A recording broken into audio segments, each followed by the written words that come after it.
Et le revenu des Français. En 2013, le niveau de vie médian de la population est resté stable à 1 667 € par mois.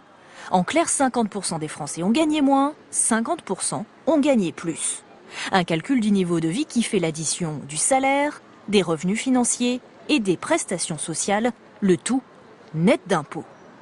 Mais certains Français ont vu leur situation changer. En haut de l'échelle des revenus, les 10% les plus riches affichent un niveau de vie supérieur à 3 100 € par mois.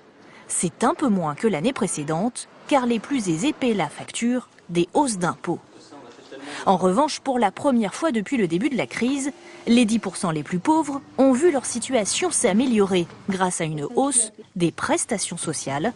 Leur niveau de vie est inférieur à 894 € par mois. Résultat, la réduction des inégalités s'accentue, selon l'INSEE.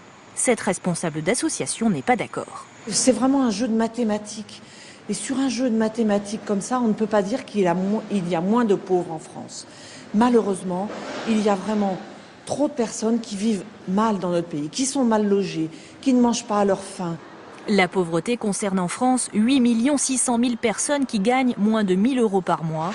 Un chiffre légèrement en recul, selon l'INSEE.